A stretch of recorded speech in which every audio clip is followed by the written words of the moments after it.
Para todo el mundo que dice, no, es que Marvel ha sido comprado por Disney, los X-Men se han vuelto comerciales, se han vuelto woke, están todo el tiempo metiendo todo este rollo de la lucha por la justicia social, No, falso. O sea, siempre fueron así. Desde los años 80, desde hace 40 años ya, porque es que esta obra tiene 41 años, desde hace más de 40 años ya eran woke, los X-Men en particular.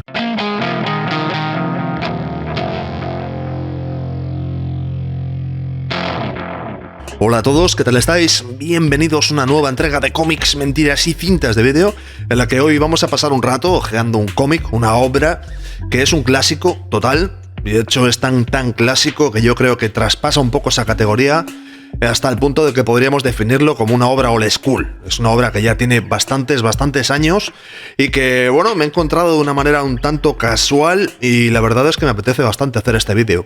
La idea es un poco la siguiente, la historia es un poco la siguiente.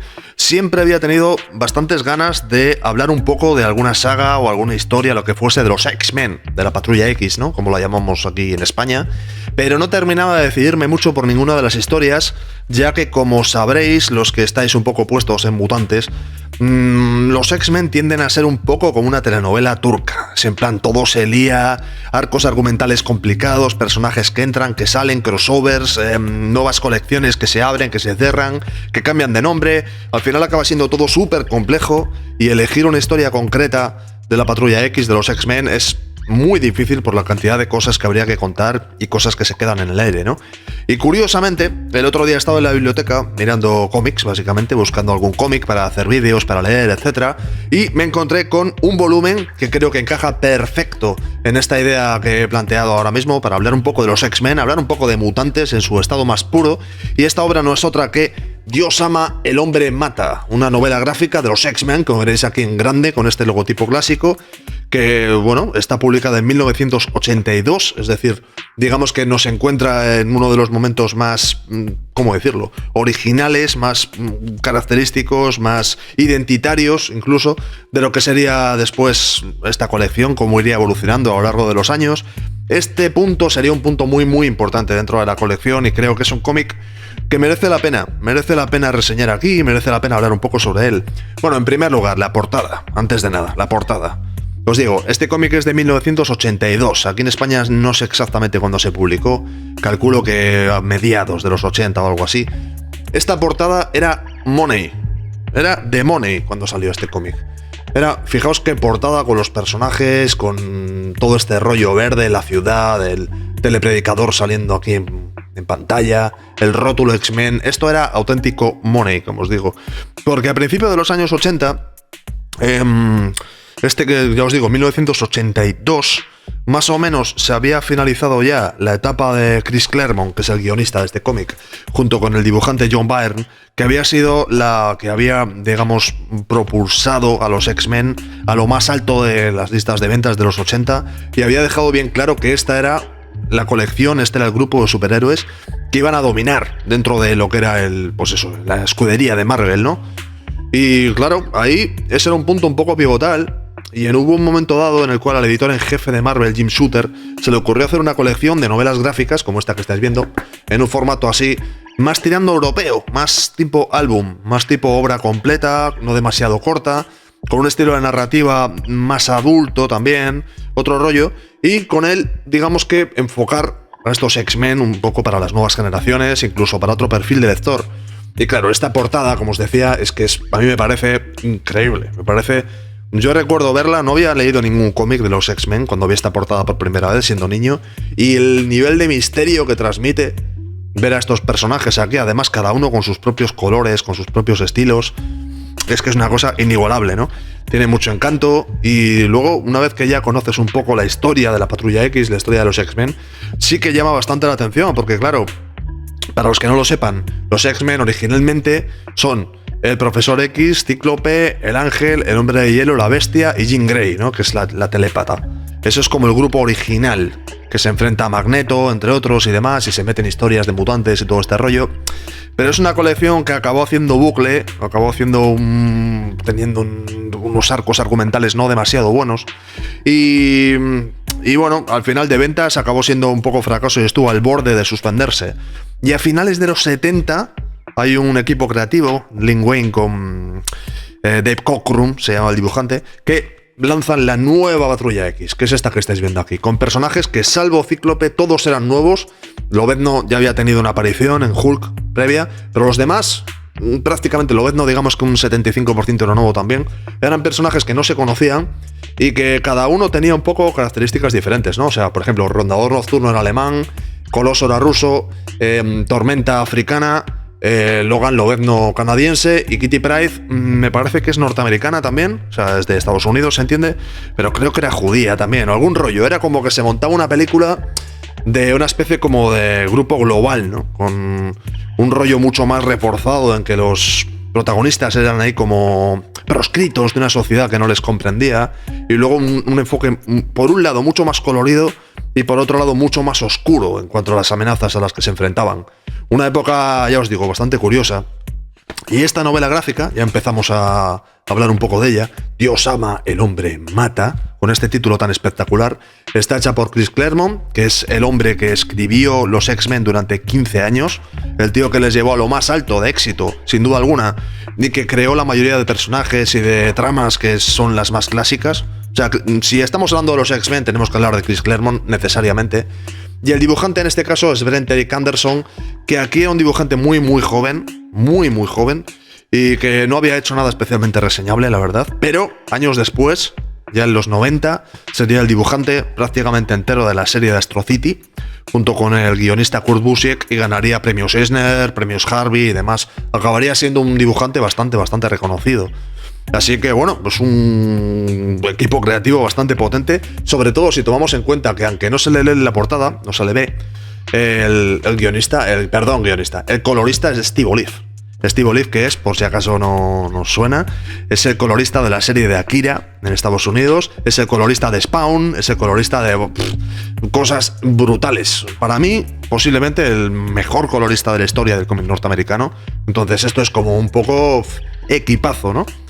Y una de las características que tiene esta historia es un tono muy sombrío. Tiene un tono muy adulto, muy sombrío, y además, a nivel de ritmo narrativo, tiene un rollo europeo. No tiene un rollo de cómics norteamericanos para nada, de cómics USA, para nada, o sea, nada de batallas con planos espectaculares, ni superhéroes gritando y utilizando sus poderes de manera espectacular, sino que más bien lo que nos encontramos son dibujos relativamente realistas y mucho drama, mucho claroscuro, mucha cuestión social de la época, ¿no?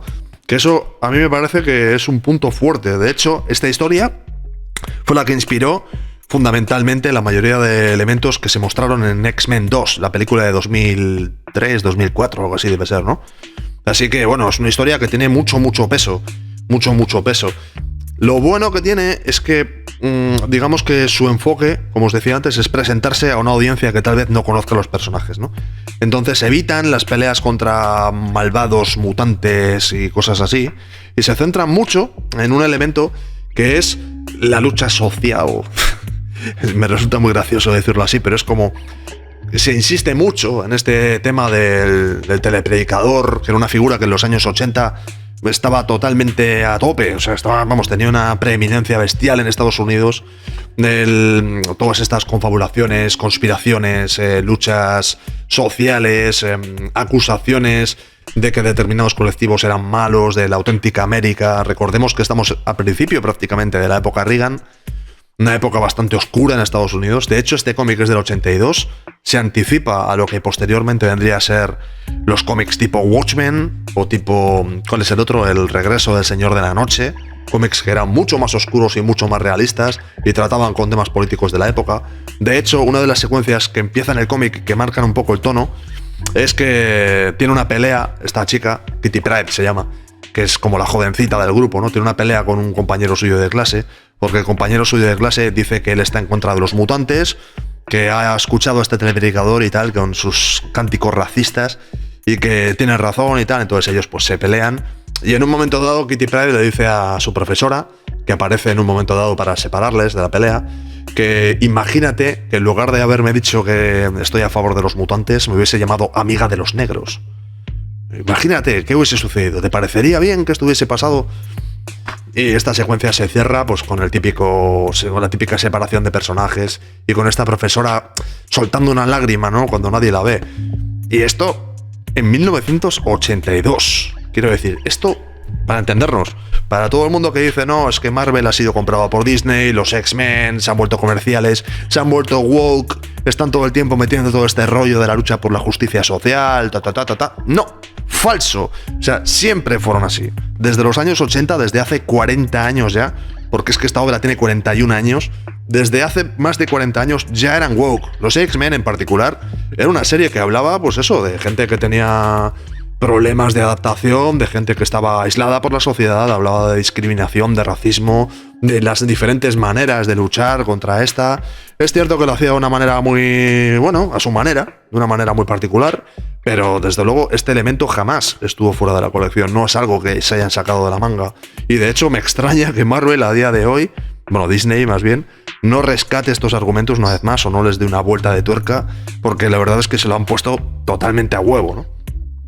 En fin, la cosa es, bueno, veréis que los dibujos tienen un tono, lo que os decía antes, ¿no? Como con un punto así como más europeo casi. La narración, fijaos qué cantidad de viñetas pequeñas, cómo se va mostrando las páginas.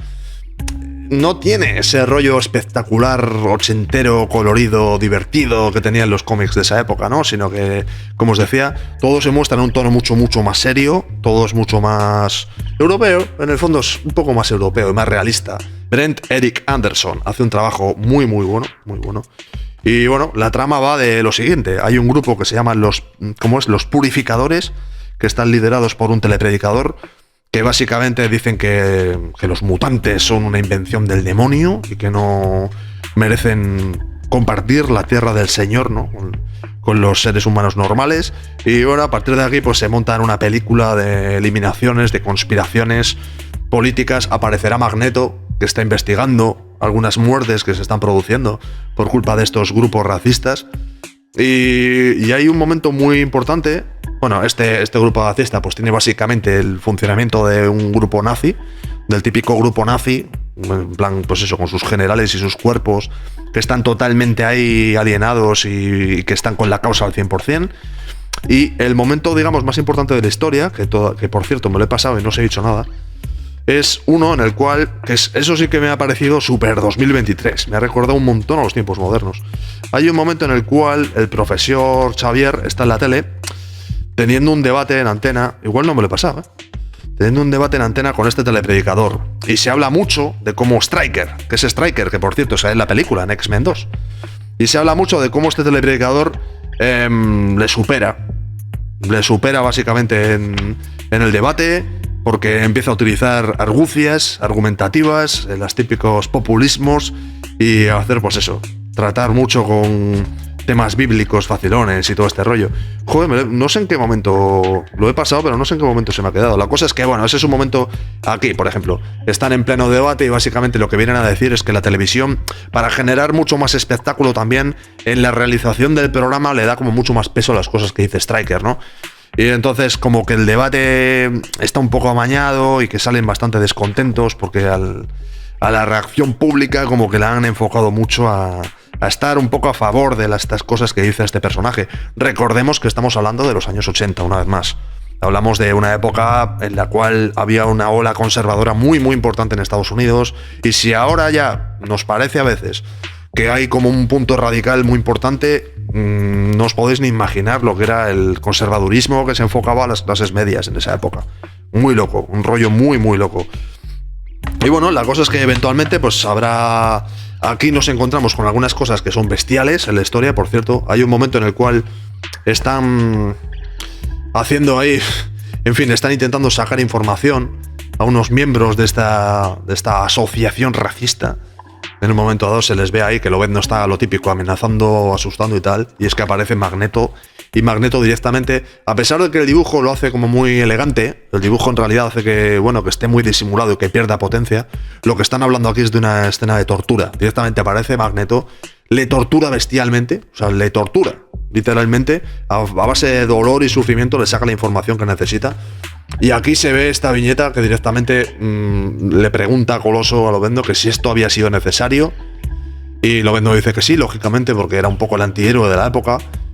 Y el Rondador Nocturno dice que si utilizamos los métodos de nuestros enemigos, ¿cómo vamos a ser mejores que ellos, no? Pues es un poco estos grises morales que se presentaban aquí, que bueno, aquí también en esta secuencia sí que es como demoníaca con los personajes y con este Xavier crucificado, pues se nos muestra a tope, ¿no? Es una obra que ya os digo, pretende impactar, pretende llamar la atención de un público distinto, y yo creo que en ese aspecto lo consigue, vamos, mucho, lo consigue mucho. Es una muy buena hora, además, para empezar posiblemente con los X-Men, o más bien lo era. A día de hoy los X-Men se han vuelto muy locos, la cosa se ha vuelto muy complicada, hay muchas tramas, muchos personajes. Pero en esta época, entre los 80 y principios de los 90 tal vez, algo así, como obra para acercarte desde cero a lo que era este mundillo de personajes tan particular, esta obra yo creo que estaba bastante bien. Estaba bastante bien, porque no pretendía ir mucho más allá de sus, no sé si serán 64 páginas, o son pocas, 80 como mucho, no son muchas páginas. Bueno, la cosa es que también se nos narra que, bueno, pues la historia de que Stryker en un momento dado, pues era un hijo con su mujer, resultó que su hijo era mutante, y bueno, pues básicamente el tío está loco, se los cargó a los dos, descubrió que aquello, pues que no podía ser del gusto de Dios y empezó su cruzada, ¿no? Por el camino, pues nos encontramos secuencias que recuerdan bastante a la época previa con John Byrne, muy clásico X-Men, mucho drama, mucho misterio, muchos de los personajes parece que mueren, pero no mueren, todo este rollo. Pero sí es cierto que se nota que tiene un puntito más adulto, que yo creo que no tiene ese rollo de tener que ajustarse a la censura del cómic de Estados Unidos de esa época, que era bestial, el Comics Code. Y hay una secuencia en particular que directamente uno de los personajes, huyendo de los malos, digamos, Kitty Pryde, esta chica que en esta época era súper protagonista, hay un momento que se escapa de ellos y se va a un barrio pobre, ¿no? Está como en una barriada. Y en esa barriada se cuenta con estos tipos que estáis viendo aquí, que son una clara representación de los arquetipos de las bandas callejeras que había en los años 80 en Estados Unidos y en los 70. Y fijaos ahí, ¿no? Pues son así como una mezcla étnica bestial, que es bastante gracioso, ya que este cómic se supone que denuncia una especie de racismo, pero al mismo tiempo también te muestra a los que están en las calles, ¿no? Que son como la gente peligrosa. Y de hecho no se andan con chorradas y con un lenguaje bastante explícito. Pues eso, se enfrentan a la chica, que se ve claramente que quieren aprovecharse de ella. Después aparece su perseguidora, que es de los malos, y también se enfrentan a ella violentamente. Le tiran una navaja, que era el arma oficial de los años 80. Una cosa muy de su época, un viaje en el tiempo bestial. Y eso, y al final, bueno, básicamente mueren todos. Pero me llama mucho la atención esa representación realista, ¿sabes? Realista, o pretendidamente realista, ¿no? De esta gente que supuestamente montaba bandas y era un peligro para la sociedad.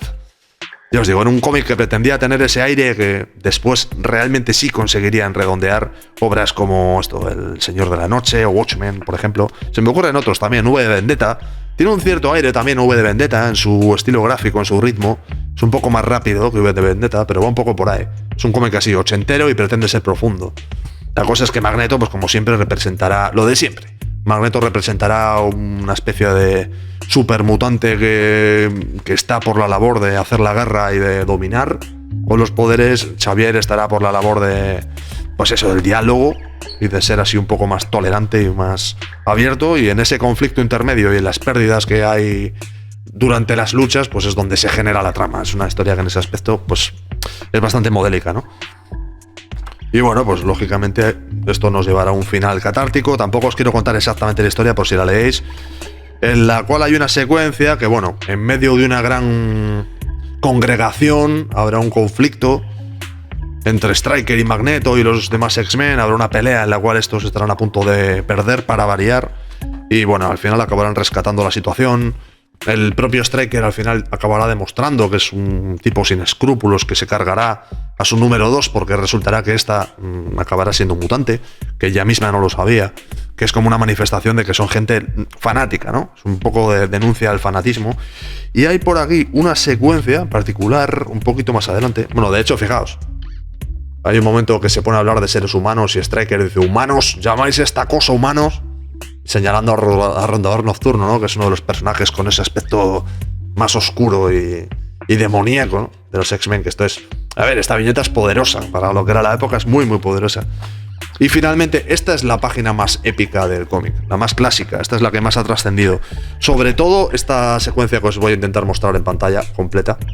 Hay un momento en que Stryker está apuntando a la chica, bueno, y a los X-Men en particular, en plan de, oye, ¿qué consideras que es mejor, chica? ¿Sobrevivir? ¿Queréis morir, vivir? Y la cosa es que, bueno, a Stryker finalmente le dispara un policía. Hay un cambio bastante potente también en el cómic, porque al principio de la historia da la sensación de que Stryker está consiguiendo convencer a la gente de que los mutantes son malos, y en la segunda mitad de la historia es como que se nos habla más de que la opinión de la gente en general, que no estaba a favor de estos fanáticos y que no estaba a favor de este rollo tan radical, ¿no? Es como que en el fondo tiene un cierto grado de miedo a la gente cuando está radicalizada por el populismo, pero al mismo tiempo optimismo en el sentido de creer que la gente a la hora de la verdad suele tomar la decisión correcta. Ya os digo, un policía random, policía absolutamente random que estaba allí, pues decide disparar a Stryker, que Stryker sobrevivirá, todo hay que decirlo, y nada, pues finalmente, a pesar de que esto realmente son acontecimientos que en la colección de X-Men, la colección regular, digamos, enfocada más a adolescentes y a gente joven, no tendría mucho hype, no tendría mucho peso, porque la gente quiere cosas un poco más, con más movimiento, más ritmo, ¿no? Pero son historias que tienen sobre todo mucha carga moral, yo diría. Y finalmente se genera la situación definitiva, que es con mucho texto, como veréis, muy ochentero, muy... en fin, con mucho guión, una conversación con intercambios morales entre el profesor Xavier y Magneto. Xavier está a puntito de irse con Magneto a dominar el mundo, básicamente, a punto, pero los propios X-Men deciden convencerle, o más bien argumentan que no merece la pena, que la convivencia, que hay que convencer a la gente, que hay que convivir y ser todos iguales y luchar por la igualdad y por el bien del mundo y bla bla bla. Como veréis, es una historia corta, es un álbum cortito, en muy mal estado, por cierto, porque se nota que en las bibliotecas la gente no trata a los cómics como si fuesen suyos, pero bueno, para leerlo está bien. Y es un cómic que yo os digo que tiene un ritmo distinto. Son unos X-Men distintos, por un lado, así un poco más adulto, más alternativo. Al principio esta historia no se sabía muy bien si iba a ser canon, finalmente la hicieron 100% canon dentro de la historia de los X-Men. Está puesta ahí en los años 80 entre un par de números que se publicaron. Y por otro lado, aparte de ser una historia que tiene una especie como de ritmo un poco alternativo y de estilo un poco alternativo, para mí son los X-Men de los 80 en el estado más puro posible. O sea, son los X-Men coloridos, pero al mismo tiempo lleno de contradicciones, lleno de luchas, enfrentándose a gente que no les comprende, teniendo que actuar prácticamente a escondidas, y que, vamos, que tuvieron un éxito bestial y vendieron una barbaridad de cómics. Se convirtieron, bueno, como decíamos, estos son los cómics de los 80. Estos son los superhéroes, el grupo de superhéroes de los 80, que en los 80 ya se convirtieron en el número 1 y no lo volvieron a soltar. En los años 90 batieron récord de ventas, pero ya con otros grupos, con otros personajes, con otras tramas, menos políticas y menos pesadas que estas, mucho más ligeras y mucho más enfocadas a la aventura y a la lucha. Pero bueno, eso será... De hablar de esas historias ya serán otros vídeos y serán un futuro. Nos podemos quedar con esta imagen, a mí sobre todo la portada, es que en serio, esta portada me alucina. Esta imagen épica, esta historia muy icónica de los X-Men, como bueno, una primera piedra de toque, digamos, para futuros vídeos. Y lo de siempre, si os ha gustado, si no os ha gustado, si queréis hacer más vídeos de los X-Men, si se os ocurren otras historias de las cuales podemos hablar, o cualquier cosa que se os ocurra, ponedmela en comentarios, vamos comentando cosas, y nada, volvemos en un futuro con historias más llenas de mutantes y de lucha contra la opresión. Amigos, pasadlo bien, nos vemos pronto, un abrazo.